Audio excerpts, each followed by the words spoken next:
നമസ്കാരം, യൂറോപ്പ് മലയാളി ന്യൂസിലേക്ക് സ്വാഗതം. കണ്ണുകളും കാതുകളും മാത്രമല്ല, ഹൃദയവും കീഴടക്കുകയാണ് റിമിയും സംഘവും. റിഥം ക്രിയേഷൻസ് UK-യുടെ റിമി ഷോ ഇന്നലെ ബ്രിസ്റ്റോളിൽ ആഘോഷമാക്കി കാണികൾ.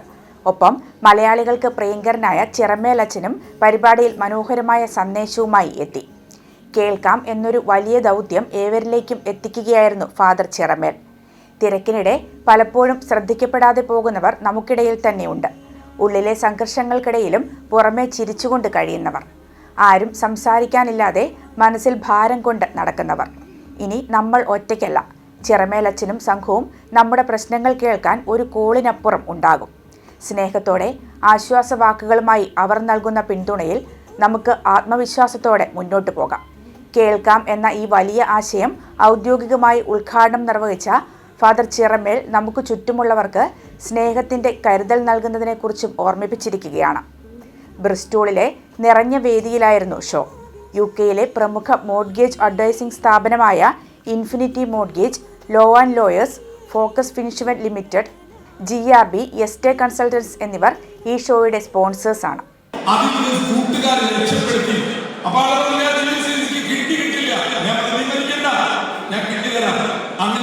16 വർഷങ്ങളായി ആളുകളെ ജീവിച്ചിരിക്കുന്നുണ്ട്.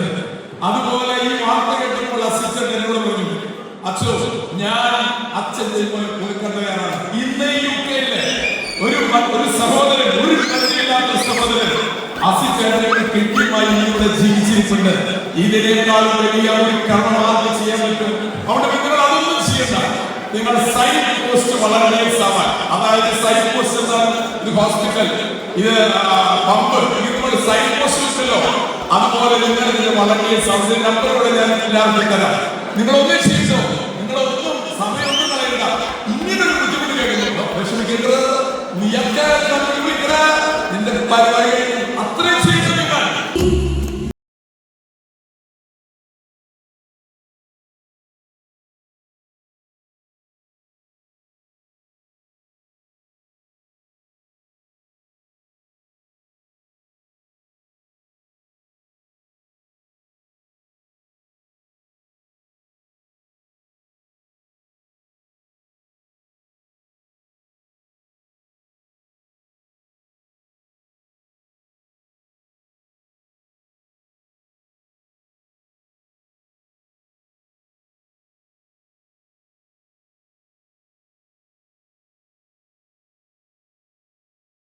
ജീവപര്യന്തം ശിക്ഷ അനുഭവിക്കുന്ന ലെഡ്ബിക്കെതിരായ കേസിന്റെ അടിത്തറ തന്നെ വീണ്ടും പരിശോധിക്കപ്പെടുകയാണ്.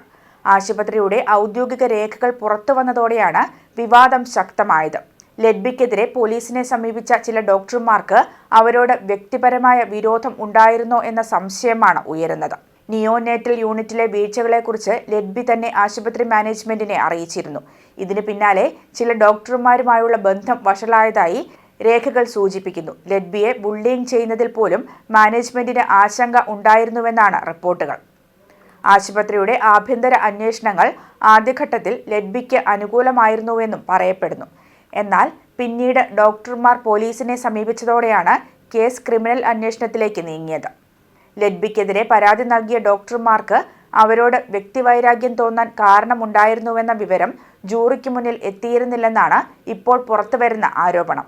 പുതിയ രേഖകൾ പുറത്തു വന്നതോടെ ബ്രിട്ടനെ നടുക്കിയ ഈ കേസിൽ സത്യം എന്താണെന്ന ചോദ്യം വീണ്ടും ശക്തമാവുകയാണ്.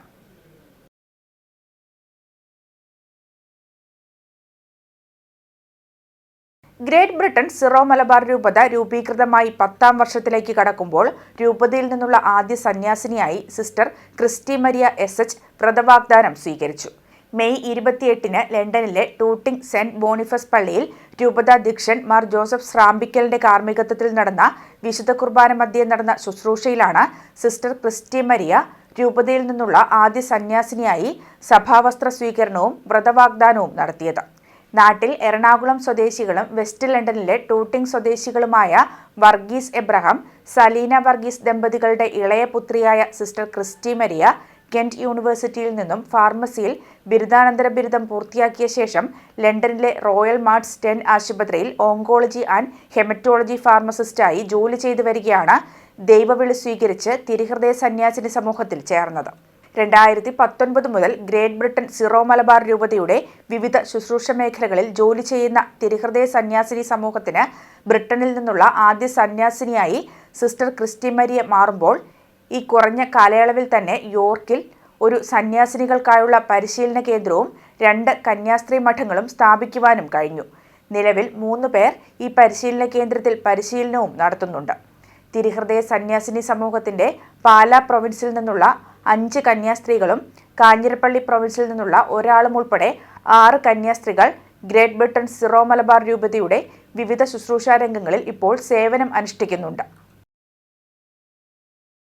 തിരുവനന്തപുരത്ത് നിന്ന് കണ്ണൂരിലേക്ക് 3 മണിക്കൂർ. DMRC മുൻ ഉപദേഷ്ടാവ് ഇ ശ്രീധരൻ മുഖ്യമന്ത്രി VD സതീശനുമായി ചർച്ച നടത്തിയ അതിവേഗ റെയിൽവേ പാത പ്രതീക്ഷയേകുന്നതാണ്. കേന്ദ്ര സംസ്ഥാന പങ്കാളിത്തത്തോടെ പദ്ധതി നടപ്പായാൽ അത് കേരള ജനതയ്ക്ക് വികസനത്തിന്റെ പുതിയ ചുവടുവയ്പാകും.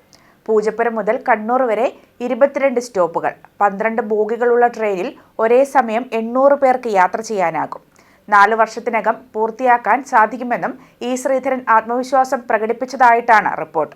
70% എലിവേറ്റഡ് ആകും പാത, 20% ടണലായിരിക്കും. അതുകൊണ്ട് ആവശ്യത്തിന് മാത്രമായിരിക്കും സ്ഥലം ഏറ്റെടുപ്പ്. സ്ഥലം ഏറ്റെടുക്കുന്ന ചുമതല സംസ്ഥാനത്തിനായിരിക്കും.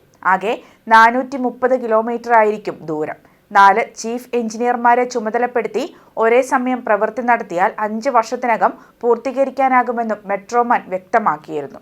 കേരളത്തിൽ സിൽവർ ലൈൻ പദ്ധതിക്കായി പിണറായി സർക്കാർ ശ്രമിച്ചതും മഞ്ഞക്കുറ്റികൾ സ്ഥാപിച്ചതും വലിയ വിവാദമായിരുന്നു. ആയിരക്കണക്കിന് പേർക്ക് വീട് നഷ്ടമാകുന്ന പദ്ധതിക്കെതിരെ വൻ ജനരോഷമാണ് ഉയർന്നത്. ഒടുവിൽ VD സതീശൻ സർക്കാർ അവ നീക്കാൻ നിർദ്ദേശിക്കുകയും ജനപ്രിയ പദ്ധതികൾ മതിയെന്ന് പ്രഖ്യാപിക്കുകയും ചെയ്തിരുന്നു. ഏതായാലും അതിവേഗ റെയിൽപാത വരുമോ എന്നതിൽ വൈകാതെ തീരുമാനമുണ്ടാകുമെന്ന് പ്രതീക്ഷിക്കാം.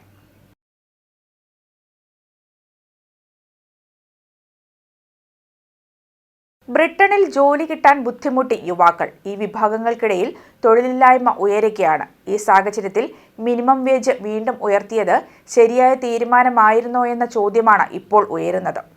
18 മുതൽ 20 വയസ്സ് വരെയുള്ളവർക്കുള്ള മിനിമം വേജ് വർധന യുവാക്കൾക്ക് സഹായകരമാകേണ്ടതായിരുന്നു. പക്ഷേ ഇത് തിരിച്ചടിക്കുന്ന കാഴ്ചയാണ് പിന്നീട് കണ്ടത്. യുവാക്കളെ നിയമിക്കാൻ സ്ഥാപനങ്ങൾ മടിക്കുകയാണ്. നിലവിൽ 16 മുതൽ 24 വയസ്സ് വരെയുള്ളവരിൽ തൊഴിലില്ലായ്മ 16%-ലെത്തിയിട്ടുണ്ട്. ഇതോടെയാണ് ലേബർ സർക്കാരിനുള്ളിലും അഭിപ്രായ ഭിന്നത ശക്തമായത്. പ്രകടന പത്രികയിലെ വാഗ്ദാനങ്ങൾ നടപ്പാക്കേണ്ടത് തന്നെയാണെങ്കിലും അതിനുള്ള സമയം ഇതാണോ എന്ന ചോദ്യമാണ് ബിസിനസ് സെക്രട്ടറി പീറ്റർ കൈൽ ഉയർത്തുന്നത്. കുറഞ്ഞ വരുമാനക്കാർക്ക് കൂടുതൽ ശമ്പളം നൽകിയത് തൊഴിലില്ലായ്മയ്ക്ക് കാരണമായിട്ടില്ലെന്നാണ് മറ്റൊരു വിഭാഗത്തിന്റെ വാദം. ഇതിനിടെ മുൻ ലേബർ മന്ത്രി അലൻ മിൽബേൺ പുറത്തുവിട്ട റിപ്പോർട്ട് ചർച്ചയ്ക്ക് തീ കൊളുത്തി. ജോലിയും പഠനവും ഇല്ലാത്ത യുവാക്കളുടെ എണ്ണം 1 മില്യൺ കടന്നുവെന്നാണ് റിപ്പോർട്ട്. ഇത് ബ്രിട്ടന് പ്രതിവർഷം 125 ബില്യൺ പൗണ്ടിന്റെ സാമ്പത്തിക നഷ്ടം വരുത്തുന്നുവെന്നും മുന്നറിയിപ്പുണ്ട്.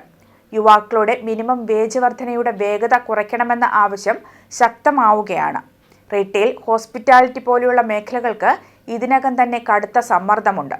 തൊഴിലുടമകൾക്ക് യുവാക്കളെ ജോലിക്കെടുക്കാൻ പ്രേരണ നൽകേണ്ട സമയമാണിതെന്ന് വിദഗ്ധർ ചൂണ്ടിക്കാണിക്കുന്നു.